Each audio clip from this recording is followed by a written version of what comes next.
Nunca fui um cara muito religioso. Sempre fui mais do tipo que acredita no que vê. Dirijo caminhão há quase 20 anos. Já cruzei esse país de ponta a ponta mais vezes do que consigo lembrar. A estrada se tornou minha casa, o volante meu, melhor amigo e a solidão minha companheira mais fiel. Foi numa terça-feira comum de março, eu estava voltando de Curitiba com uma carga de eletrônicos avaliada em quase R$500 mil. Estava cansado pra caramba, já dirigia há umas 10 horas, parando só para abastecer e tomar um café para espantar o sono. O céu estava nublado, aquele tipo de dia cinzento que parece que nunca vai acabar. E eu só pensava em chegar no próximo, posto para descansar um pouco. Foi quando vi ele. Um cara parado no acostamento com o braço estendido, pedindo carona. Normalmente, eu nem pararia. A gente escuta cada história de assalto e sequestro na estrada que acaba ficando bem desconfiado. Mas algo naquele sujeito me chamou a atenção. Não sei explicar direito, mas era como se ele tivesse algum tipo de aura ao redor, algo que me fez pisar no freio sem nem pensar direito. Quando parei o caminhão e abri a porta do passageiro, tive a sensação mais estranha da minha vida. O cara era a imagem viva de Jesus Cristo, daqueles que a gente vê em quadros de igreja. Cabelo comprido castanho, barba bem aparada, olhos profundos e serenos. Vestia roupa simples, uma túnica branca, meio surrada e uma mochila pequena nas costas. "Precisa de ajuda, amigo?" Perguntei, tentando não demonstrar o quanto estava impressionado com a aparência dele. Ele sorriu de um jeito que parecia iluminar todo o interior da cabine. "Obrigado pela gentileza. Estou indo para São Paulo", respondeu com uma voz calma que, por algum motivo, me trouxe uma sensação de paz instantânea. Enquanto ele subia no caminhão, notei que suas mãos tinham calos, como se fosse um trabalhador braçal. "Meu nome é José", ele disse, estendendo a mão para me cumprimentar. Hesitei por um segundo antes de apertar a mão dele. Cara, eu juro que senti como se uma corrente elétrica leve tivesse passado pelo meu corpo. Não era desagradável. Pelo contrário, era como se toda a fadiga das horas de direção tivesse sido momentaneamente suspensa. "Sou Roberto", respondi, ainda tentando processar aquela sensação estranha. Voltei a dirigir, mas não conseguia parar de observar aquele sujeito, pelo canto do olho. Havia algo nele que não era normal, algo que me deixava ao mesmo tempo fascinado e desconfiado. Nos primeiros quilômetros, ficamos num silêncio meio constrangedor. Eu estava tentando formular perguntas na minha cabeça, querendo entender quem era aquele cara tão peculiar. Foi ele quem quebrou o gelo, perguntando sobre minha vida na estrada. E não sei explicar porquê, mas comecei a contar para ele coisas que nunca tinha falado para ninguém. Falei da minha ex-mulher que me deixou, depois de não aguentar mais a vida de esposa de caminhoneiro, dos meus filhos que mal me reconhecem quando apareço em casa a cada 2 meses, das noites solitárias em postos de gasolina. Enquanto eu falava, ele apenas escutava com uma atenção que nunca tinha recebido de ninguém. Não me interrompia, não julgava, só concordava com a cabeça e mantinha aquele olhar sereno, como se entendesse exatamente cada sentimento que eu descrevia. Em algum momento, percebi que tinha lágrimas nos olhos enquanto contava sobre a morte do meu pai, que aconteceu quando eu estava na estrada e não consegui chegar a tempo para o funeral. Normalmente eu me sentiria um idiota por me emocionar na frente de um estranho, mas com José parecia natural. Ele colocou a mão no meu ombro e disse: "A dor só existe porque o amor existiu primeiro."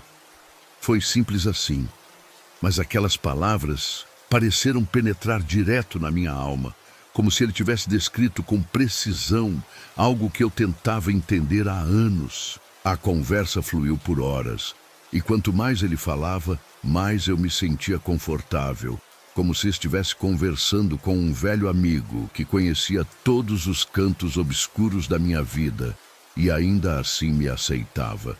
Quando paramos para abastecer, em um posto às margens da Regi Bittencourt, Convidei José para comer alguma coisa na lanchonete. Ele aceitou com aquele sorriso sereno que começava a parecer familiar para mim.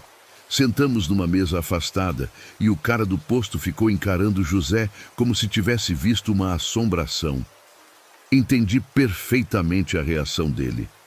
Enquanto comíamos, José começou a falar sobre suas viagens, os lugares que conheceu, as pessoas que encontrou. Falava com uma sabedoria que não parecia pertencer a este mundo. Contou histórias sobre pescadores no Nordeste, índios na Amazônia, empresários em São Paulo, como se tivesse vivido 1000 vidas. As pessoas são essencialmente boas, Roberto. Apenas esqueceram disso. Ele disse enquanto observava uma família, discutindo na mesa ao lado. Aquela frase ficou martelando na minha cabeça. Eu sempre fui do tipo desconfiado, achando que todo mundo só quer levar vantagem.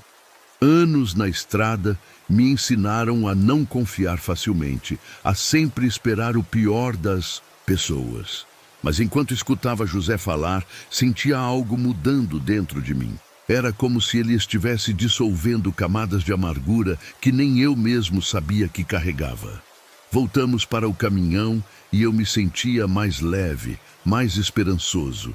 Pela primeira vez em anos, pensei que talvez valesse a pena dar mais chances às pessoas.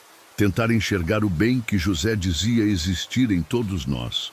Enquanto dirigia pela noite que começava a cair, cheguei até a imaginar como seria reconectar com meus filhos, tentar uma aproximação com minha ex, talvez até mudar de profissão para algo que me permitisse estar mais presente na vida deles.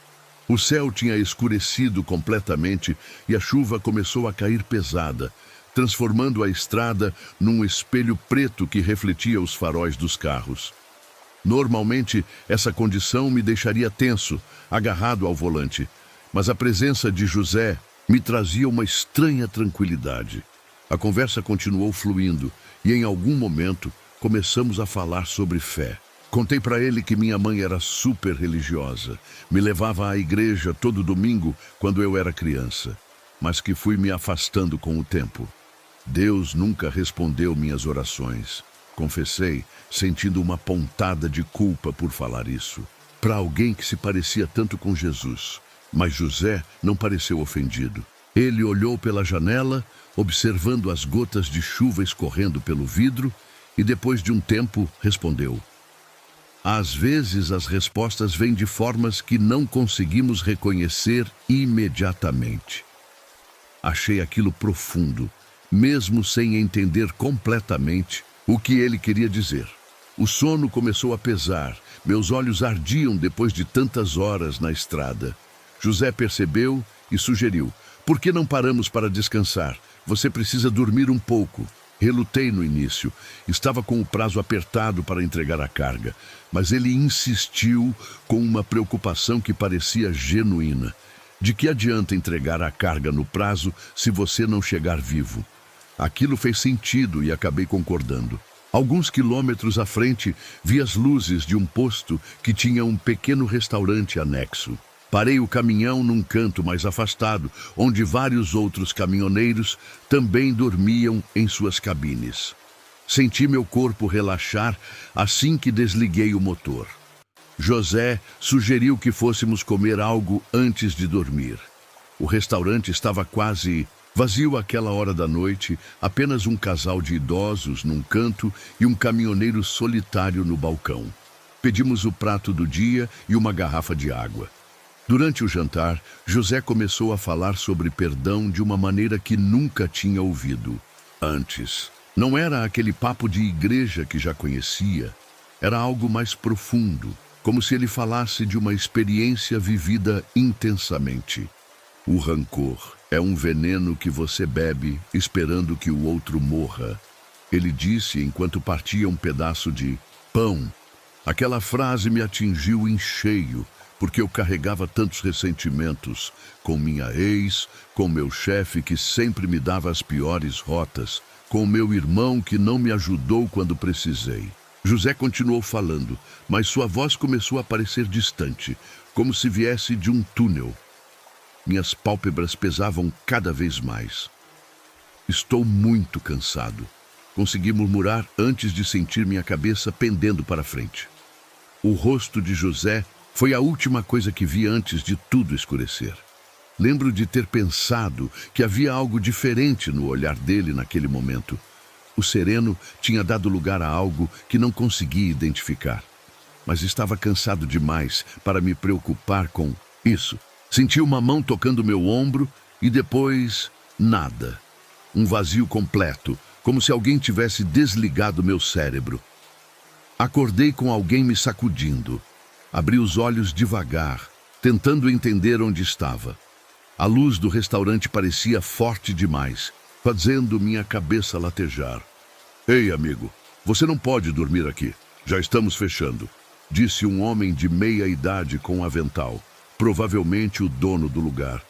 Pisquei várias vezes, tentando afastar a névoa da confusão. Estava sentado, numa cadeira, com a cabeça apoiada sobre os braços cruzados na mesa. O prato à minha frente estava intacto. Olhei em volta, desorientado. Que horas são? Consegui perguntar, minha voz saindo rouca e estranha. Quase 2 da manhã, respondeu o homem impaciente. 2 da manhã? Tinha algo errado, muito errado. Comecei a lembrar dos últimos momentos antes de apagar. Eu estava jantando com José, conversando sobre perdão. José! Olhei para todos os lados do restaurante vazio. Cadê o cara que estava comigo? Perguntei, sentindo uma onda de pânico começando a subir pelo meu peito. O dono do restaurante franziu a testa, confuso. Que cara? Você chegou sozinho e pediu um prato. Depois de alguns minutos, já estava dormindo na mesa. Pensei que fosse apenas um caminhoneiro cansado e deixei você descansar, mas agora precisamos fechar. Aquilo não fazia sentido. Eu lembrava claramente de ter entrado no restaurante com José, de termos pedido juntos, de nossa conversa sobre perdão. Será que tinha sonhado tudo aquilo?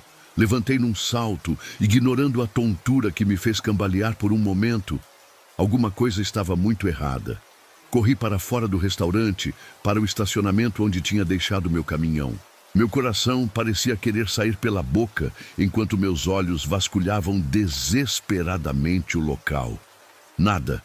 O espaço onde meu caminhão deveria estar estava vazio.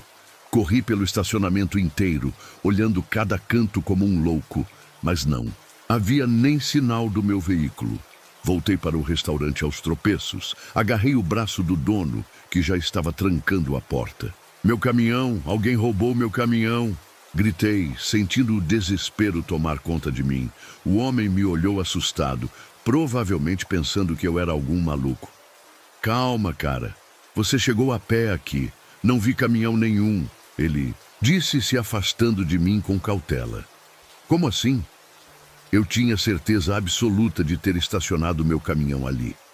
Peguei meu celular no bolso para ligar para a polícia, mas aí veio outro choque. Minha carteira havia sumido. Procurei freneticamente em todos os bolsos, mas não encontrei nada além do celular. Dinheiro, documentos, cartões, tudo tinha desaparecido. Foi então que a realidade me atingiu como um soco no estômago. José não era nenhum anjo, nenhum mensageiro divino. Aquele desgraçado tinha me drogado e roubado tudo. Meu caminhão, minha carteira, a carga de $500 mil em eletrônicos. E o pior, tinha feito isso depois de ganhar minha confiança, depois de me fazer abrir meu coração como nunca tinha feito com ninguém. A sensação de traição era tão intensa que me faltava o ar. Caí sentado no meio-fio do estacionamento, sem saber o que fazer, como reagir. O dono do restaurante, vendo meu estado de desespero, acabou se compadecendo. Olha, eu não sei o que aconteceu com você, mas parece que te passaram a perna feio, disse ele, se aproximando com cautela. Tem uma delegacia a uns 2 quilômetros daqui. Se quiser, posso pedir para o meu sobrinho te dar uma carona até lá quando ele vier me buscar. Assenti mecanicamente, ainda tentando processar o que tinha acontecido. Como eu pude ser tão idiota? Tantos anos na estrada? sempre desconfiado de tudo e de todos, e bastou um cara com cara de santo aparecer para eu baixar completamente a guarda. As palavras dele ecoavam na minha mente agora com um tom de escárnio. As pessoas são essencialmente boas. Que piada de mau gosto. Enquanto esperava pela carona, liguei para meu patrão usando o celular do dono do restaurante, já que o meu estava sem bateria. Foi uma das ligações mais difíceis da minha vida. Como explicar que entreguei um caminhão caríssimo e R$500 mil em mercadoria para um estranho que conheci na estrada? Meu chefe gritou tanto que tive que afastar o telefone do ouvido. Ameaçou-me processar, disse que eu nunca mais arrumaria emprego como caminhoneiro, que eu ia pagar cada centavo mesmo que levasse o resto da vida. E o pior é que ele tinha razão. Eu tinha ferrado com tudo. A ida à delegacia foi outro pesadelo. O policial que me atendeu mal conseguia esconder o desdém enquanto eu relatava o ocorrido. "Deixa ver se entendi", ele disse, olhando para mim, por cima dos óculos. "Você deu carona para um cara que parecia Jesus, se abriu com ele como se fosse seu terapeuta, e depois ele te drogou e levou seu caminhão com toda a carga." Dito assim, parecia ainda mais absurdo, mas era exatamente o que tinha acontecido. "E como era esse tal de José?", continuou o policial. Descrevi José em detalhes. O cabelo comprido castanho, a barba bem aparada, os olhos serenos, as roupas simples. O policial rabiscou algumas coisas no relatório. "Sabe, você não é o primeiro", ele comentou casualmente enquanto escrevia. Aquilo me pegou de surpresa. "Como assim não sou o primeiro?" Ele suspirou, largando a caneta. "Nos últimos 6 meses, pelo menos 5 caminhoneiros foram roubados de forma parecida nesta região. Todos descrevem o mesmo Jesus que deu a eles algum tipo de revelação espiritual antes de sumir com os caminhões e as cargas. É algum tipo de golpista profissional, provavelmente com conhecimentos de química para dopar as vítimas. Até agora não conseguimos pegar o cara. Ele parece evaporar no ar depois de cada golpe." Senti uma mistura de alívio por não ser o único idiota a cair nesse golpe e raiva por saber que esse falsário continuava por aí enganando pessoas. Foi quando tomei uma decisão que mudaria minha vida daquele ponto em diante. Eu ia encontrar aquele falso Messias. Não importava quanto tempo levasse, eu ia caçar aquele desgraçado e fazer justiça com minhas próprias mãos. Passei a noite inteira naquela delegacia, dando todos os detalhes que conseguia lembrar sobre José e sobre meu caminhão. No final, saí de lá de madrugada com uma cópia do boletim de ocorrência e a quase certeza de que a polícia não ia fazer muita coisa. Caminhei sem rumo pela cidade desconhecida, uma cidadezinha do interior de São Paulo, cujo nome eu nem tinha prestado atenção quando parei. A humilhação e a raiva fermentavam dentro de mim a cada passo. Lembrei que tinha um amigo caminhoneiro, o Marcelo, que morava em Campinas, a umas 2 horas dali. Consegui usar o celular de um frentista num posto para ligar para ele. Marcelo não hesitou em dizer que viria me buscar assim que amanhecesse. Enquanto esperava, sentado no banco de uma praça vazia, comecei a juntar os pedaços do quebra-cabeça que era José. Ele não era um golpista qualquer. O cara tinha estudado psicologia ou algo assim, sabia exatamente o que dizer para fazer as pessoas confiarem nele. Pensei em todos os detalhes da nossa conversa, nas perguntas que ele fez, nos assuntos que abordou. Tudo parecia ter sido calculado para me fazer baixar a guarda. E eu, como um completo imbecil, caí na armadilha como um peixe faminto que não vê o anzol escondido na isca. Mas havia algo mais que me incomodava. Algo que não fazia sentido, porque ele se deu ao trabalho de ter toda aquela conversa profunda comigo. Porque não simplesmente me dopou e roubou tudo na primeira oportunidade. Talvez ele realmente gostasse de brincar com as pessoas, de ver o quanto conseguia manipulá-las antes de dar o bote final. Quando Marcelo finalmente chegou por volta das 8 da manhã, eu estava acabado. Sem dormir, sem comer direito, com a cabeça latejando. No caminho para a casa dele, contei tudo. Ao contrário do policial, Marcelo não me julgou. Poderia ter acontecido com qualquer um, Roberto, ele disse, tentando me consolar. Mas ambos sabíamos que não era verdade. Não acontece com qualquer um, porque a maioria dos caminhoneiros não é idiota o suficiente para confiar em um estranho na estrada. Passei 2 semanas na casa de Marcelo, tentando juntar os cacos da minha vida. Liguei para o seguro, mas como era eu quem estava dirigindo o caminhão quando ele foi roubado e não houve arrombamento ou violência, as chances de cobertura eram mínimas. Meu ex-patrão me ligava diariamente com ameaças cada vez mais criativas. Meu nome certamente estava na lista negra de todas as transportadoras num raio de 1000 quilômetros. Eu estava quebrado, humilhado e com uma dívida gigantesca nas costas. Mas em vez de me afundar na depressão, aquela situação despertou algo diferente em mim. Uma determinação obsessiva de encontrar José. Não era mais só pelo caminhão ou pelo dinheiro. Era por tudo que ele tinha tirado de mim.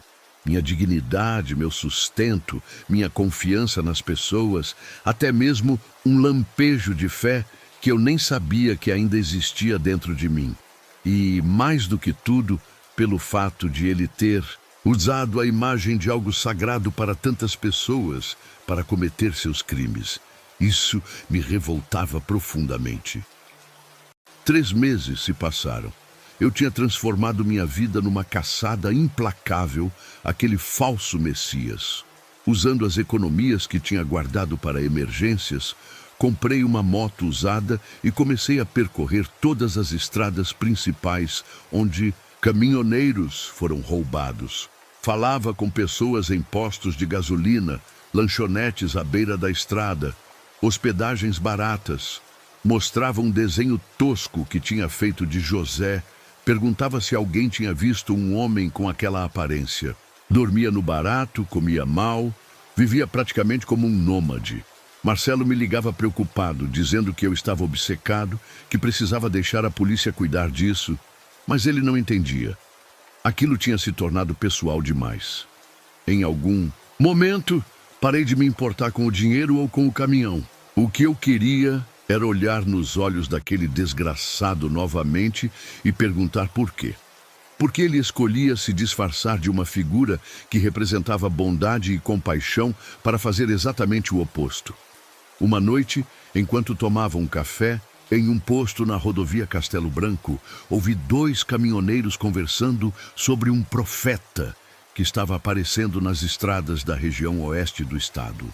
Meu sangue gelou. A descrição batia perfeitamente. Um homem de cabelos compridos e barba, que falava com sabedoria e tocava o coração das pessoas. Eles comentavam, admirados, sobre como ele tinha um dom para dizer exatamente o que as pessoas precisavam ouvir. Resistia ao impulso de me intrometer na conversa. Em vez disso, segui discretamente um dos caminhoneiros até seu caminhão e perguntei mais detalhes, fingindo curiosidade. Ele me disse que o tal profeta costumava aparecer num determinado trecho da estrada, geralmente ao entardecer. Não precisei ouvir mais nada. Na mesma noite, me posicionei naquele local, escondido numa área de descanso à beira da rodovia. E esperei. Foi na 3ª noite de espera que finalmente o vi. José estava parado no acostamento, com o braço estendido, pedindo o carona exatamente como na primeira vez que o encontrei. O mesmo cabelo, a mesma barba, o mesmo olhar sereno que agora eu sabia ser apenas uma máscara. Meu coração disparou no peito. Senti minhas mãos tremendo no guidão da moto. Durante meses tinha imaginado esse momento, planejado o que faria, o que diria. Mas agora que ele estava ali, a poucos metros de distância, algo inesperado aconteceu dentro de mim. Um caminhão parou para ele. Vi José se aproximar da porta do passageiro, conversando brevemente com o motorista. Então, ele entrou no caminhão que logo arrancou sumindo na estrada.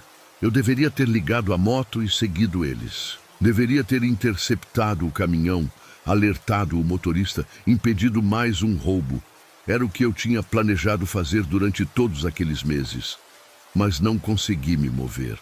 Fiquei ali, paralisado, vendo o caminhão desaparecer no horizonte com aquele falso Messias a bordo. E para minha própria surpresa, senti uma imensa sensação de alívio me invadindo. Percebi naquele momento que perseguir José tinha se tornado minha obsessão, minha razão de viver. Mas encontrá-lo não me devolveria nada do que perdi, nem o caminhão, nem o emprego, nem a dignidade. Por alguma razão misteriosa que não consigo explicar até hoje, decidi deixá-lo ir. Não porque o perdoei, nunca vou perdoá-lo pelo que fez comigo e com tantos outros, mas porque percebi que continuar aquela caçada só me destruiria ainda mais. No dia seguinte, liguei para o número da polícia rodoviária e passei todas as informações que tinha sobre a localização e o modus operandi de José. Se eles pegariam o desgraçado ou não, já não era mais problema meu. Dei meia volta e segui para o sul, onde um primo tinha me arranjado um trabalho numa oficina mecânica. Não era o que eu queria para minha vida, mas era um recomeço. E, sinceramente, depois de tudo que passei, um recomeço era tudo o que eu precisava. E para finalizar, quero agradecer pela sua presença e te pedir que se inscreva para ajudar no crescimento do canal.